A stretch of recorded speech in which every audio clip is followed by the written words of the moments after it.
all here. So hi everyone, and welcome to this session of Aleksanteri Alumni Talks with alumni of our Visiting Fellows program. So just very quickly introducing our speakers. So Abel Polese has several roles, I think I could say, in and around academia, both in Europe and globally. And currently he's affiliated with several universities, Dublin City University, Ritsumeikan University in Japan, and Al-Farabi Kazakh National University, and Tallinn University as well. And Abel is a scholar, having written on, among many other topics, on governance, informality, consumption, and identity. And he's also a trainer on academic careers and open science, and I'm sure on many other topics as well.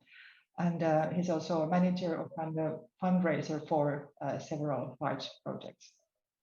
And Jelena Denisova-Schmidt is a research associate at the University of St. Gallen in Switzerland and at the Boston College Center for International Higher Education. And she's published widely on topics like informality, governance, higher education, and corruption. And for instance, last summer, meaning summer 2020, came out a textbook that she edited, like a large textbook titled Corruption in Higher Education.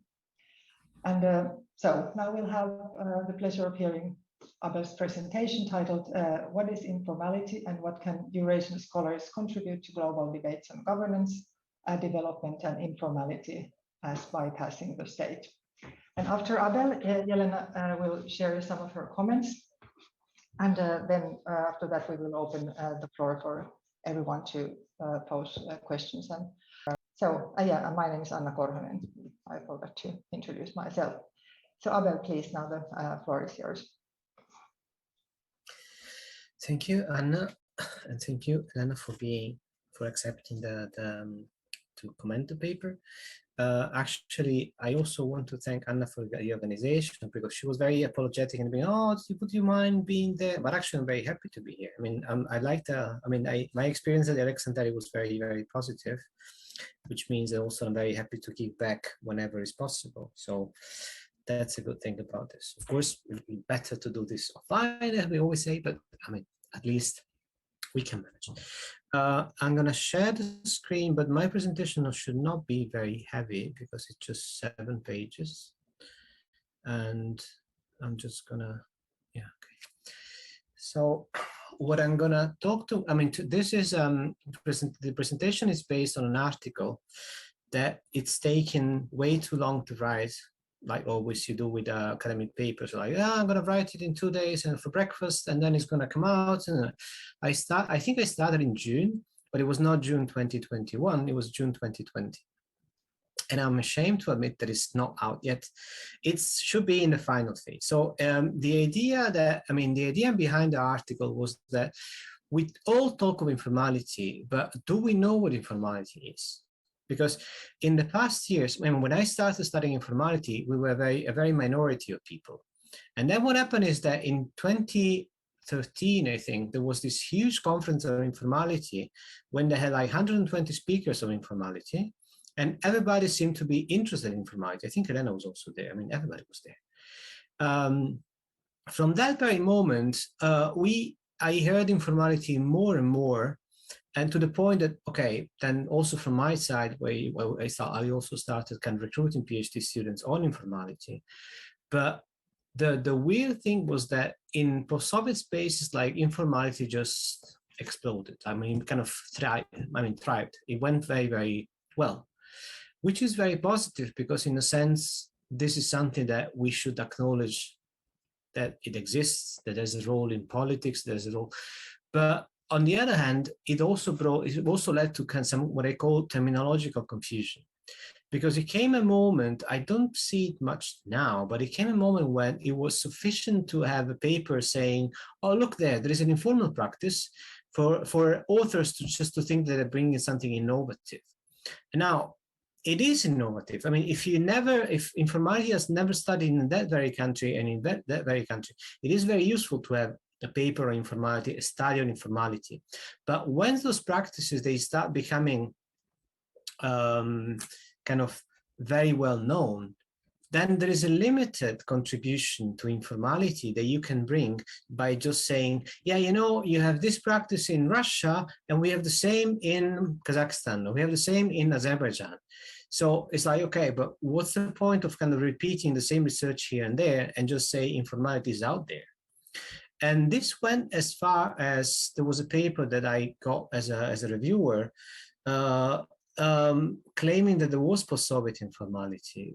But in the end, the paper was not really explaining what is special about post-Soviet informality. And I still to this day believe that there is nothing special about post-Soviet informality. So post-Soviet informality can be classified as something that we've been studying in the region. But this is not something that can contribute anything to global debates unless we are able to kind of draw our lesson and to dialogue with the rest of the papers and with the rest of the studies that you have in informality, and just admit that we are not special because we are studying informality here, and we are not special because it's just that informality happened to be very, very popular at some point in the region, and that's also thanks to Aliona Litvinova, who was editing the Encyclopedia of Informality, and then she was kind of the center of this, the informality project. By doing this, many of her contacts were from the region. So in the end, the Encyclopedia of Informality has lots of practices from the post-socialist region. And then it was kind of expanding to other continents, which is also good. And she was finding kind of a comparative, comparison between countries, modes, dynamics. But the point is that it comes a moment when you have to stop saying, well, you know, this is mainstream theory and informality is challenging mainstream theory, and come up with a theory of informality. Now, I don't think I'll be able to sketch a whole theory of informality here, but at least we can make the point and say, and see where we are, see where we stand, and then where we can go after. So my starting point is that in global debates, in the paper at least, I distinguish 4 different kind of debates, or 4 different disciplinary debates, within which you still have more debates and more sub-debates. But the main 4, the 4 main kind of directions, the 4 main streams of informality is, first of all, well, informality, it was born initially as a kind of economics concept, which was like, already after the Second World War, we start seeing how some countries that were supposed to develop in a certain direction were not going there. And then it was, the idea was like, yeah, but modernization is just going to bring everything, it's just going to wipe everything out. Now we have lots of informal kind of, lots of informality that was conceived mostly in economic terms. So like the underground economy, the shadow economy, whatever was not registered, whatever was not recorded with the authorities, either because companies did not want to be seen, or because the authorities were not able to kind of impose or to control and to create a framework that would bring those companies to regulate, they would regulate those companies. The same debate when, it was kind of more systematized when Todaro was talking of not more informality, but informal sector. So we say, okay, we have a sector and it's there and it's out there. But the idea was still that this sector will at some point disappear, or at some point kind of dwindle. What happens is that it does not, which is also why the International Labour Organization at some point said, well, I don't think, once the phenomenon is staying and as actually we notice it more and more, maybe we should study it. So we start studying the idea of kind of informal labor, the idea of precarious labor, the precariousness, the kind of whatever is not really stable and whatever. And this alimented a number of debates and a number of studies that then brought to what I think are the most advanced, some of the most advanced scholars, which is Schneider, that is studying shadow, was merely shadow economists all across the world. So he's using mimic approaches to calculate the possible levels of shadow economy in countries of the world. And I think that I should switch this off. 1 second, I forgot.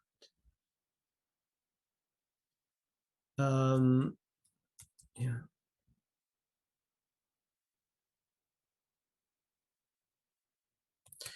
And and then also Williams, I mean, Colin Williams, that is one of my references in terms of the study of informal labor and informal employment.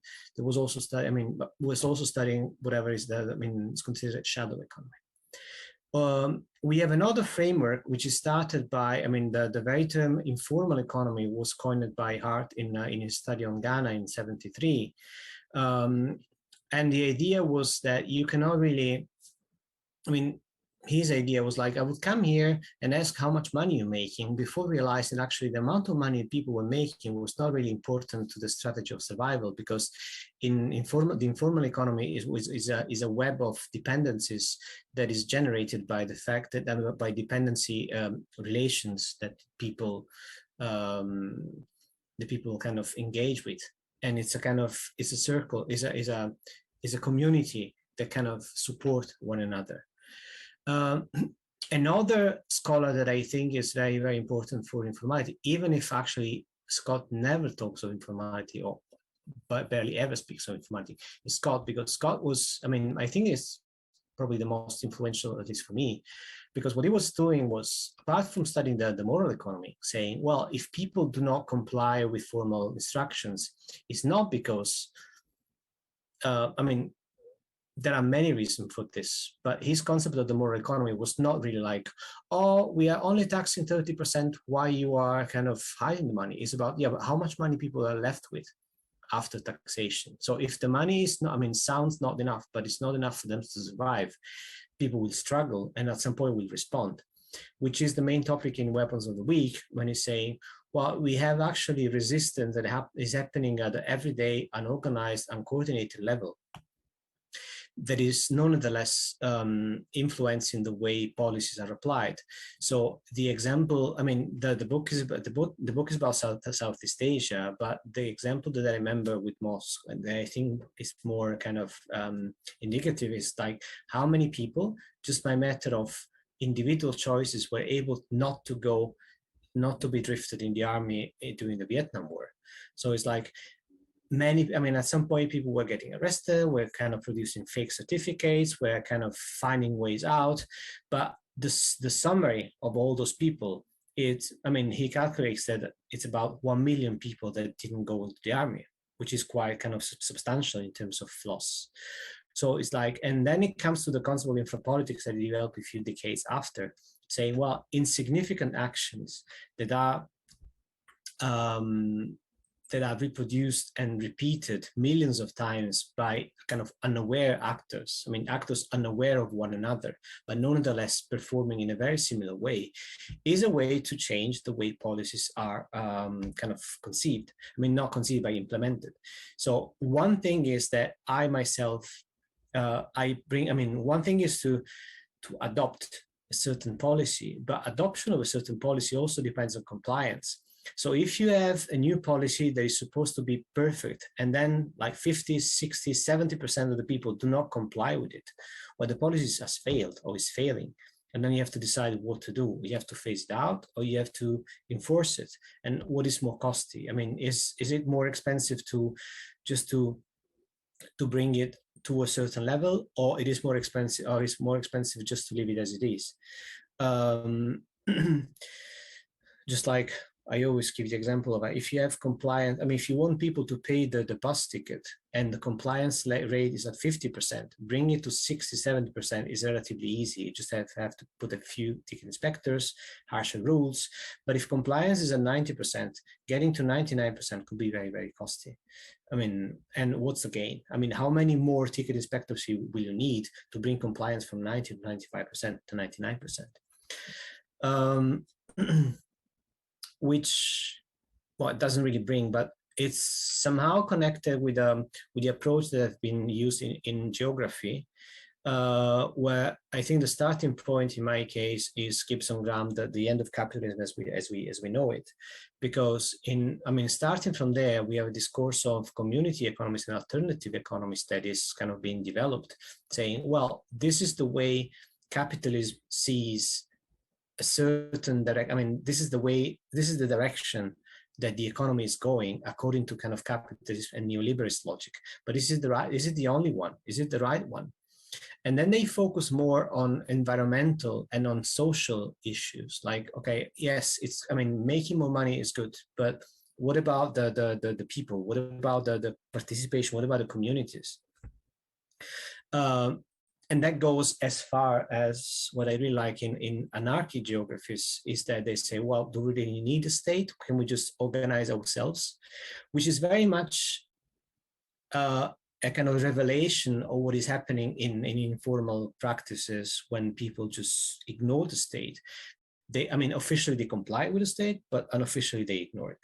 And then you have the last kind of trend, the last kind of pillar of informality, in my view, which is informality in governance, which has two main directions. One is the one suggested by Leonova, because she was talking of informal governance, but she was referring mostly to the governance mechanism present in Russia, where you have a web of dependencies, a web of kind of even blackmails that is used, I mean, blackmailing that is used to kind of to move, I mean, to pull the strings and get the people do the right thing at the right time, which is basically based on a one-man show, and then kind of a web of dependency of those other people.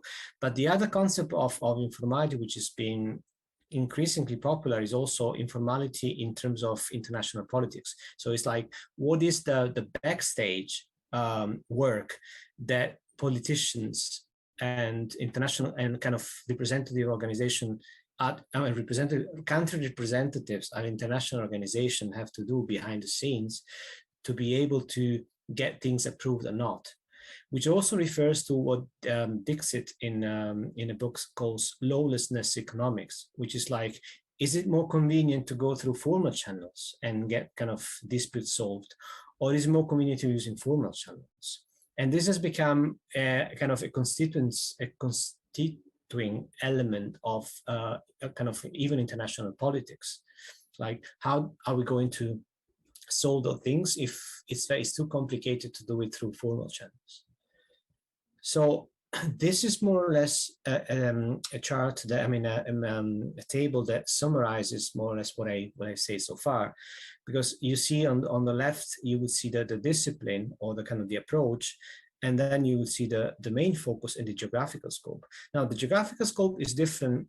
In my view, it's just a matter of chance. It's just a matter of, you have a number of scholars, and then other scholars are inspired by those scholars. And in the end, you end up having kind of thought, like a school thought. I mean, a number of people dialoguing, discussing, debating, and those people talking of very similar topics, they inspire other people to the point that they bring new energy, they bring new fuel to the debate. So that's where I distinguish, like, political science is mostly what Aliona was talking about. Policy and governance is policy and governance was Aliona. Political science and IR is about the alliances. Political science is also talking a lot about neo-patrimonialism, of which there is a very abundant literature in Africa, but then it's also been transported to Central Asia mostly. You have human geography, which is worldwide, but it's mostly in the kind of developing world, but it's also visible. You can find very similar discourses in kind of minor kind of minority places. Like, there is a nice paper on the management of parks and public spaces in Berlin, which is not really developed, I mean, which is the Western world, and explaining how informality can be boosted not only by the fact that the state but the fact that people are acting, but also the state is absent in some areas, allowing informality to kind of to rise. Now, which brings to the, I mean, okay, if you go back to the slide here, you will see the area studies is what I'm focusing on. Now, area studies is a bit vague, but what has happened is that the initial focus of informality that was getting things done has gained consensus to the point that more and more scholars have been engaging with the concept of informality.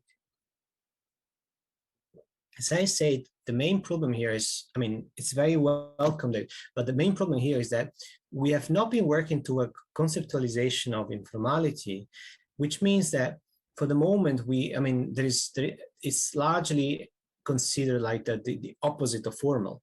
So it's like, whatever is not explainable with formal, oh, that's informal. And in many respects, Eurasian scholars have been very protective about that. It's our informality. It's about the way we are seeing things, and this is special because it's been kind of noticed in the region. But the fact that it's been noticed in the region, it means not that it's only in the region. It's just that you have a number of people that have been engaging with those studies, which is larger than in other regions, which is very welcome because this can be the contribution of Eurasian scholars and Eurasian debates to global ones. But in no way this is unique. I mean, I'm sure that, if you do similar studies in other regions of the world, you will come up with some very, very similar conclusion. But what I usually, within the article I noticed, and what I'm saying here is that the four main foci of informality in Eurasia is corruption, shadow economy, informal governance, and everyday governance. Now, corruption is very widely, broadly used. So and there are two kind of streams. One is more or less what could be the mainstream, like corruption is bad, we have to get rid of corruption studies, or how can we kind of limit bribing, how can we measure bribing, how many bribes are paid, what are the main practices, and so on. On the other hand, Eurasian scholars have been particularly fertile in producing narratives that challenge the very definition of corruption, which is like the use and abuse of public function for a private gain. So there are a number of studies that say, yes, but at the same time, what is public, what is private? If hospitals are not working, then how can they be 100% public? If the salaries are not sufficient, how can we do this? And also, the use of a public function is very ambiguous because, as Lidniova, but then other people have demonstrated, you have some transactions that are embedded in long-term dependency relations that sometimes are not even reciprocated. So when Tanzi from the World Bank says, well, corruption is something that I give in exchange for something that I expect to have, this first kind of denies the very idea of gift by Maus. I mean, Maus, it was saying, well, gift is something that you give, expecting that you give or accept, knowing that there is another reciprocation act. So that's a bit in conflict. But the second thing is that this thing could just never be reciprocated. And then the person who has given something, they just gain in prestige, in reputation, or they just get an open credit they might never use.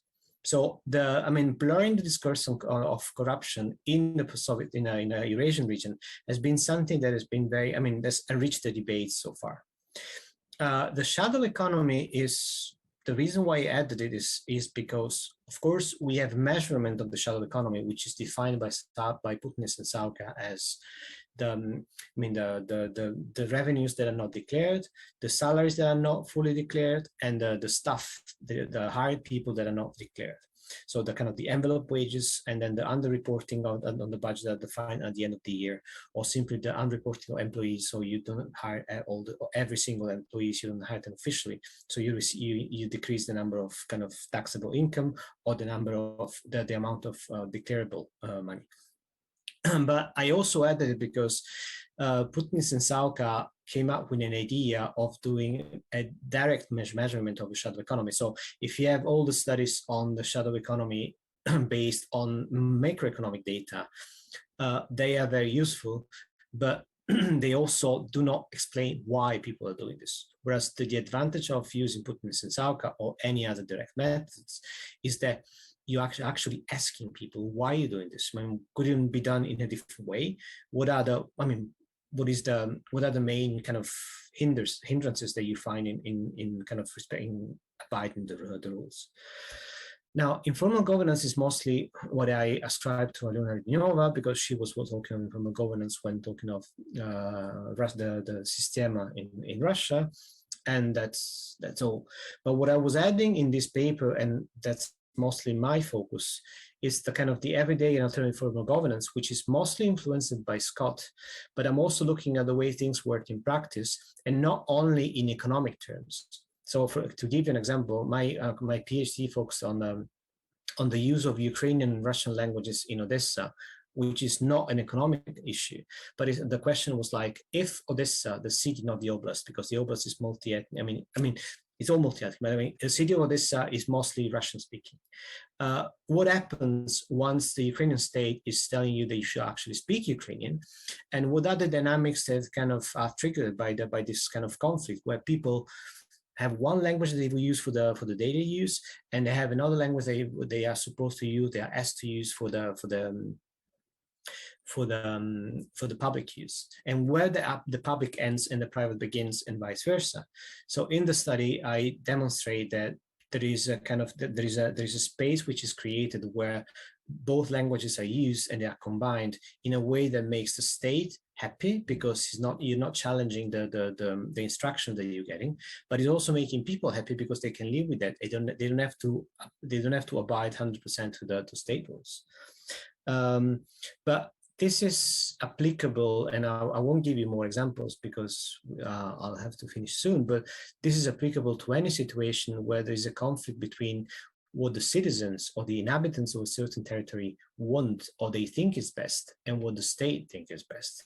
And in this, I refer to Seeing as a State by Scott, because Scott says, well, the main goal of the state is to harmonize, to uniformize, to say, well, we use the same measure, we use the same kind of standards for everyone. And the people, are not necessarily happy with this approach.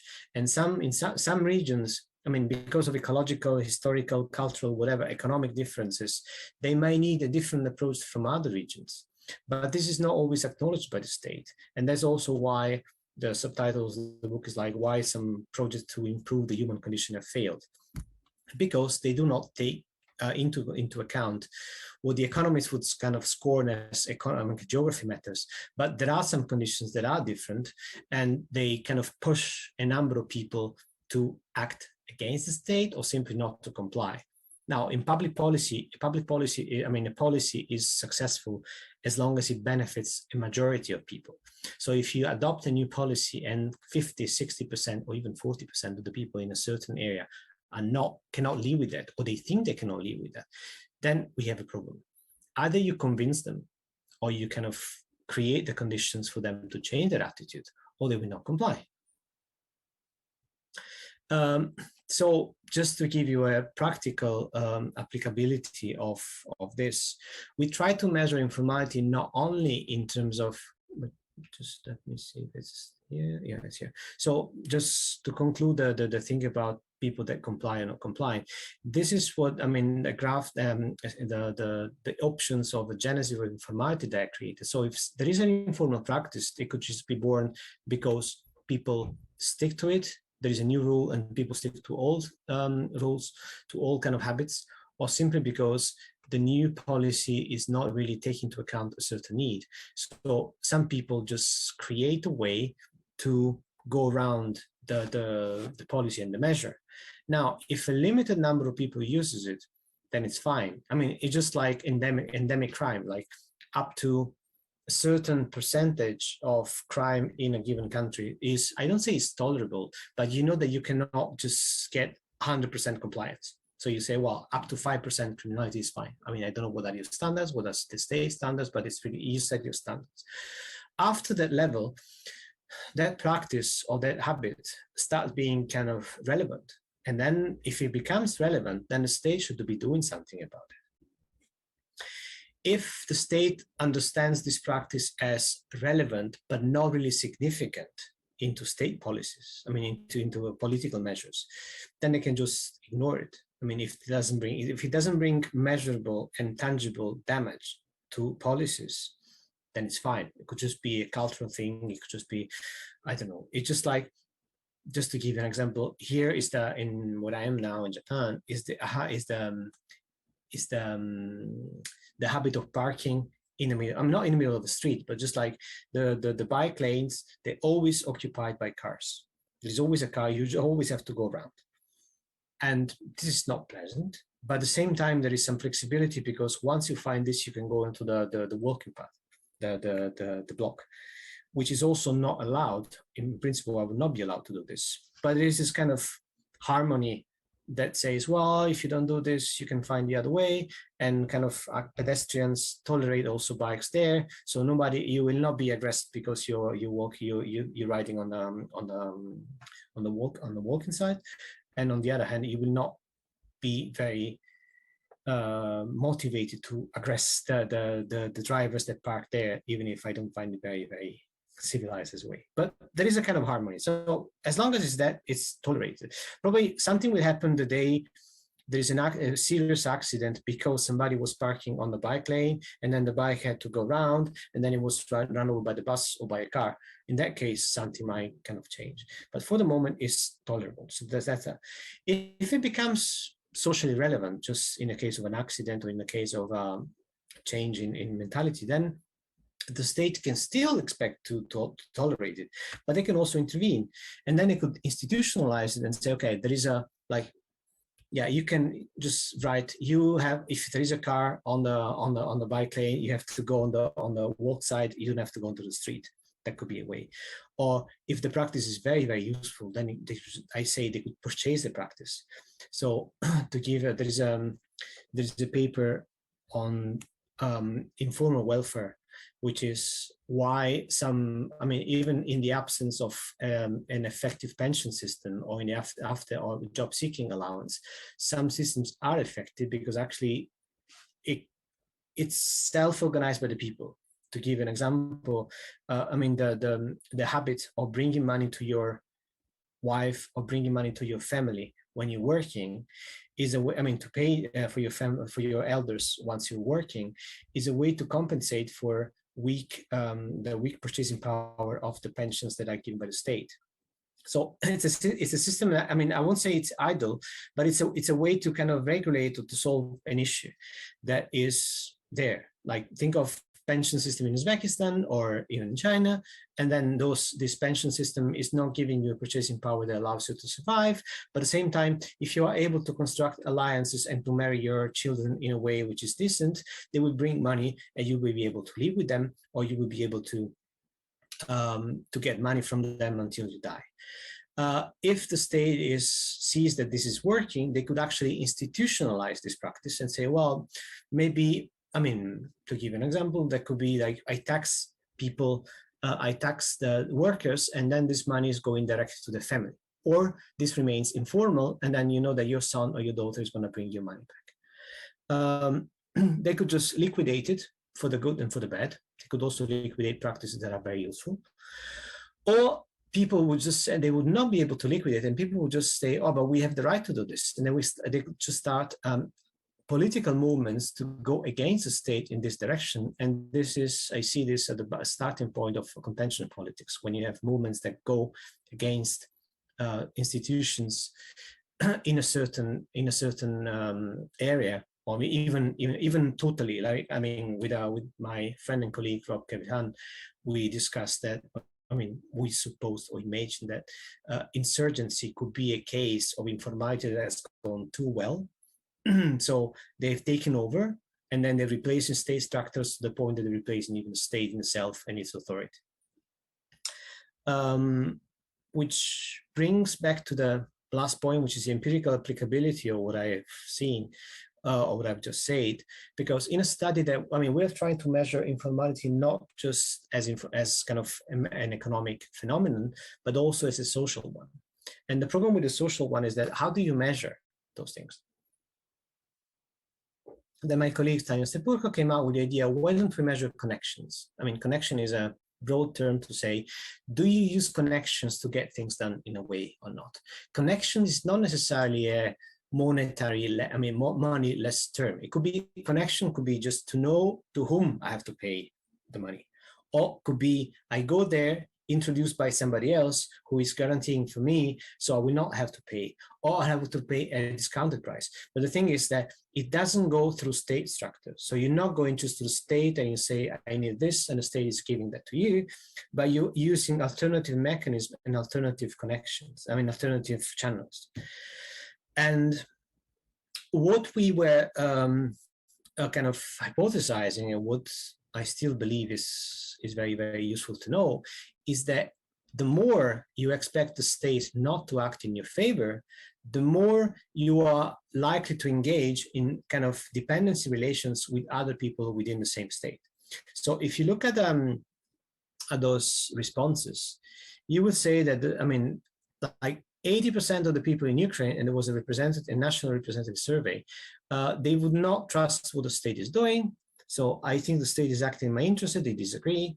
The government does what is best for Ukraine, they disagree. Local authorities have improved and they disagree. People like me don't feel the state protect them. Yes, of course, the state is not protecting them, but we find useful, I mean, to help other people. And the people say, yes, that's the way we kind of, that's the way we survive. That's the way we rely on other people, because in some cases it's more trustable, is more kind of effective than relying on the state, because we don't really trust the state. But in the end, trust to the state is inversely proportional to the trust to other people, or vice versa. I mean, that's I haven't kind of longitudinally proven that, but you could see that intuitively, the more the state is ineffective, the more you use kind of informal mechanisms. And the more the state is effective, the more people tend to become independent or even isolated, because they don't really need this kind of interaction. And that could become just a problem going on to the other side. Like, I don't need other people, so I don't need economic interdependence with other people, which in the end also means that you interact socially less with other people, and people might tend to feel more isolated, even just kind of more lonely, or more kind of not taken care of. So just to conclude, if you want, I mean, the main point is that those are the main kind of directions that Eurasian studies can offer to debates on informality, but in no way I think those are unique.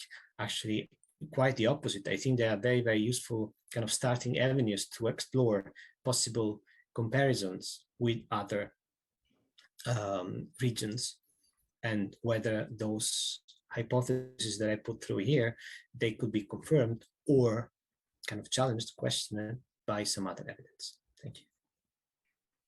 Okay, thank you so much, Abel, for this excellent presentation and an analytical take on informality, and spanning several disciplines and countries and regions. Thanks so much.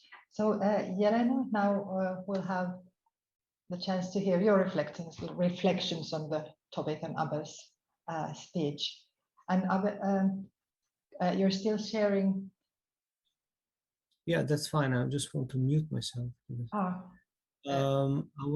Okay. Yeah, sorry. If you want to, you can share if you want to, but if you don't, then yeah. Okay, great. Thanks. So Jelena. Good. Dear Anna, many thanks for giving me the opportunity, for inviting me and giving me the opportunity to offer my comment. And dear Abel, many thanks for your wonderful presentation and your ideas. I have the opportunity to read the paper Abel shared with me in advance, and I will make some comments based on this paper, but also a few comments based on the presentation. Abel mentioned a conference. We were together, I think it was a conference in Switzerland about 10 years ago with many, many speakers, and I just found a book. Based on this conference, it was published a book. Yeah, you probably remember this, Abel. Yeah, it was very interesting publication. Yeah. I enjoyed reading Abel's paper, and I would highly recommend that other scholars, colleagues and students do the same as soon as the paper is published. But my recommendations goes beyond this particular paper. Abel has a significant experience in publishing in this field, in area studies, but also beyond. I'm personally impressed by his publication, by this publication on survive in academia. But this is not about how to survive. It's about how to be successful in academia. It's very, very interesting reading. But coming back to this paper, I would like to make some suggestions for Abel for his future research, possible research, and also ask a few questions. I would like to expand the informality studies map suggested by Abel by looking into the contribution made in some other disciplines not mentioned by Abel, including management studies. The field of management studies has only recently started to set an agenda on informality. More explicitly, it happened 9 years ago within the framework of the Academy of Management, the annual meeting of the Academy of Management. The Academy of Management is an international organization bringing scholars from different management disciplines and also practitioners from around the world. And the annual meeting in 2012 was completely devoted to informality. And the organizers of this conference stressed that it's very important to study informality. Informality occurs in developing countries and in developed countries. And it's very good studies studied in Eastern Europe and Africa, but not in the Western world. And this part of management study is not completed. And informality is significant, crucial, and significant in scope. And over the last 9 years, I have seen many studies with many interesting outcomes, and I would say with a more broader definition of informality than suggested by Abel. And I would like to mention two studies, two very significant big studies. One of them, it was a special issue of management and organization review. It's a journal, a management journal, and the special issue was published last year. It was a publication on informal networks. The editors, and one editor was already mentioned, Alena Ledinova, it was one of the editors, and also several colleagues from management field. One of them was Carl Fay. Now he has an affiliation with one Finnish university, but Carl has also significant experience in working in Russia and also in China. And this group of people look at informal networks within multinational corporation. And they found also dark sides mentioned by Abel, but also a lot of bright sides, and what they called also unexplored dimensions. And I think when studying informality, it's also important to stress positive sides, bright sides of informality. According to the editors, informal networks can help to open up access to information, reduce transaction cost, enhance trust, solidarity, and community spirit. I think it's also very important. The second study I would like to mention is about board chairs. This book was published only a few months ago. The project was suggested by and organized and led by Stanislav Shikshnya. It's professor of INSEAD French Business School, and also Veronika Zagieva, one very good colleague from Moscow. I also participated in this study, and this is about board chair practices. Every company, at least in Europe, very big company, has the board of directors. The board of directors is the highest decision-making body within the company. And this very small group of people is led by chair. And we look at 14 different countries, Eastern European countries and Western European countries, and try to understand, try to analyze, to describe it, also analyze hidden practices that many chairs use to be efficient. It's not about how they should work, it's about how they work and what they think to be efficient. For example, talking about Finland, we found very interesting practice that in Finland, middle managers and high potentials are often invited to board meetings. And this is important for building trust, for staying updated about possible changes within the company. And also, it's very important for high-level people to know middle-level people for future promotion and also for future succession. And the results of this study can be also useful in different other areas. For example, management education, executive education for practitioners who would like to be board members or probably chairs themselves, but also in international higher education. There are very interesting findings, how to manage difficult students, how to manage silent students, how to motivate them to speak up, or for example, how to manage very talkative students to give space to other students to talk, how to manage a lot of reading assignments.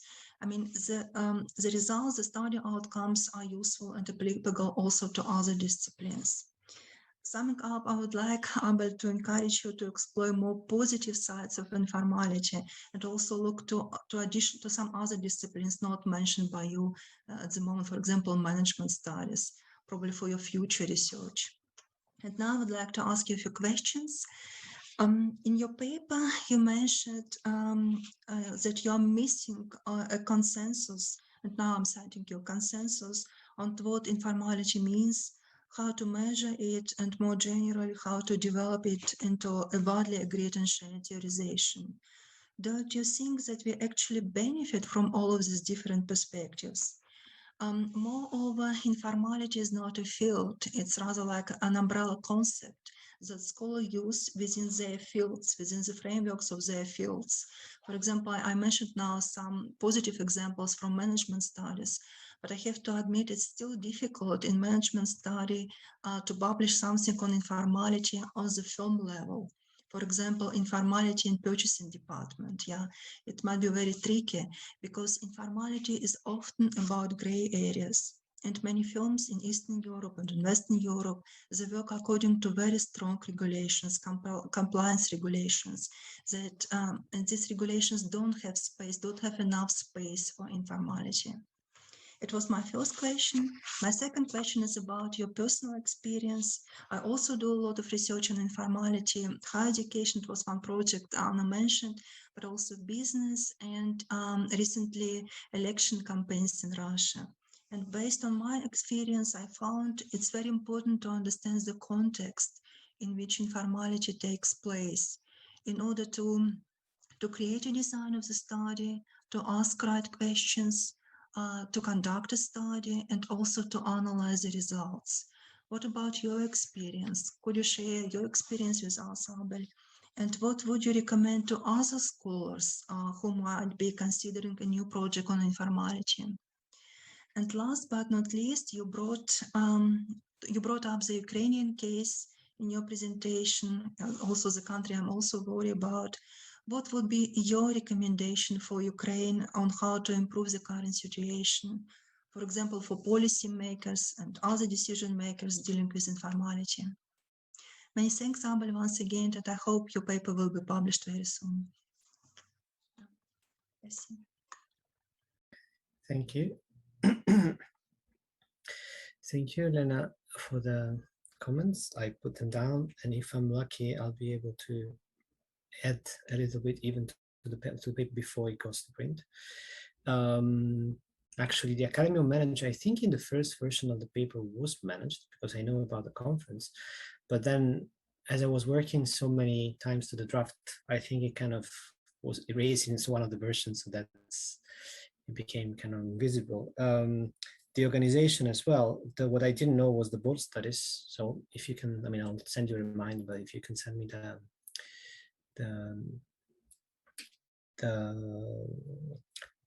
reference. Then Anna, I think you wanted to finish. You want to record also this, or you want to record also the.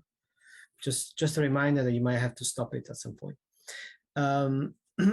So the questions were, number one, we benefit from something which is multi-focused and which is kind of multi-places.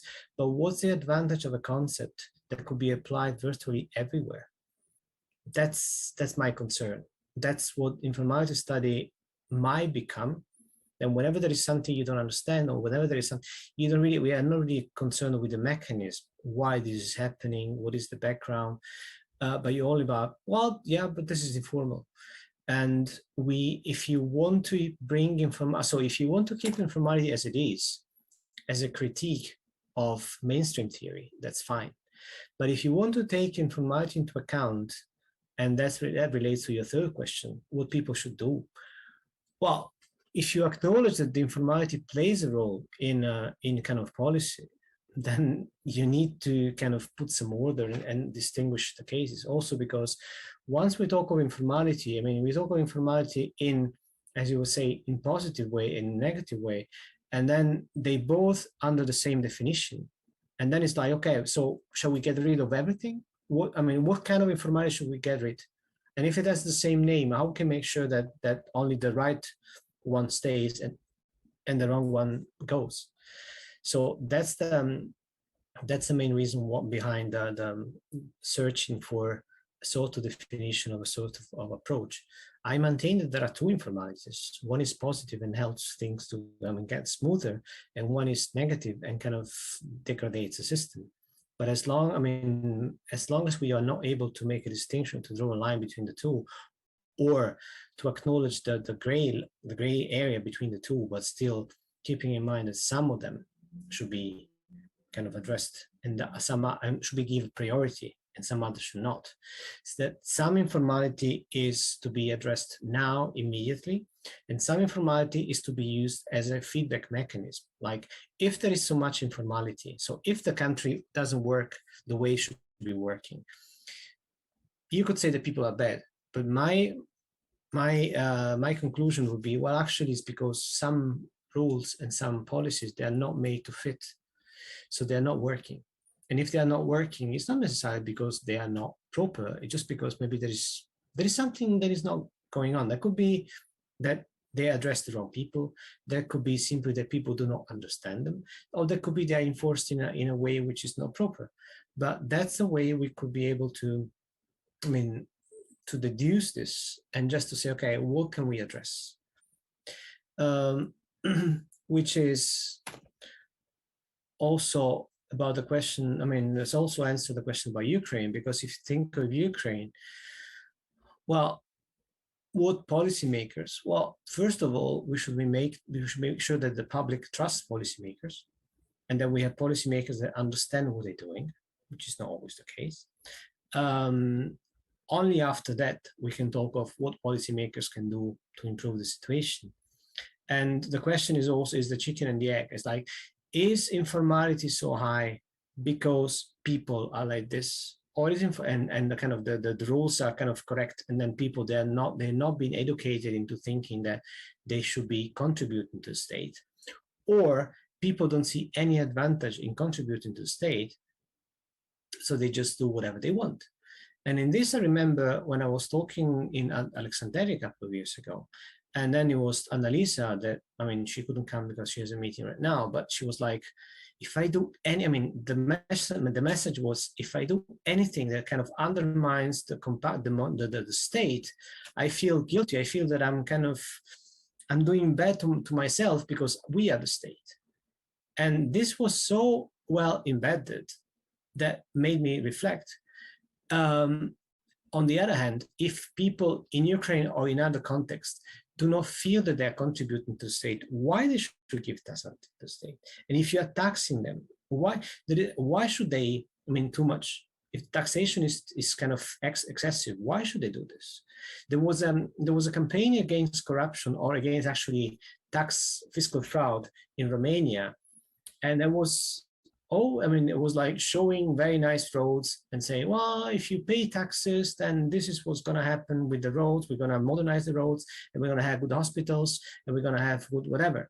And the campaign backfired because people did not see those roads. They would just not trust and say, well, if you pay, and they changed the voice behind in the video and say, well, if you pay taxes, our politicians will be able to go to Austria, to those kind of hospitals, so modern, for their relatives, and we're going to stay in Romania. And if you pay taxes, then our politicians will be able to buy good cars so they can survive the streets of Romania. And the parody against the official version was very, very strong. And it was actually showing also some kind of distrust in what the state was doing. So the thing is, I see this in a circular way. People should be brought to believe that whatever they give into the state is coming back. But people should also, this should also happen, not just be nominal and say, yes, of course, we're giving that back. And then they overtax, they get overtaxed. And then they see that with this money, nothing is really changing. So,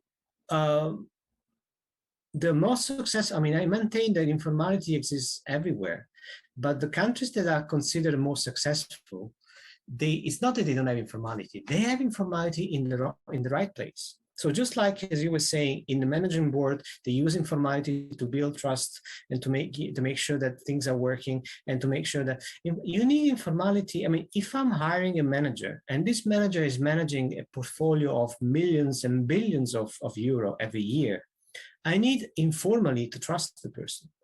Because of course you have lots of rules in the company. If you steal money, if you embezzle money, but of course somebody who's managing that much, they will be able, I mean, and they are that smart, they will be able to put the money out. So I need somebody that I informally trust in a way that they will not run away with the money.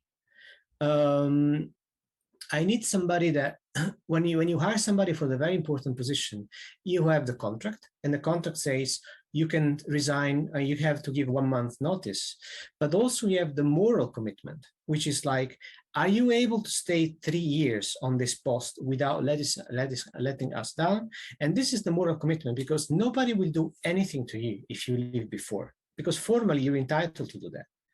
But at the same time, this is something between you and the board of trustees and the management of the organization. And if you leave before, of course, if you become the president of your country, you're going to be justified. But if you leave before for a post which is just as the same, you're going to be banned for life, or you're going to be kind of blacklisted for life.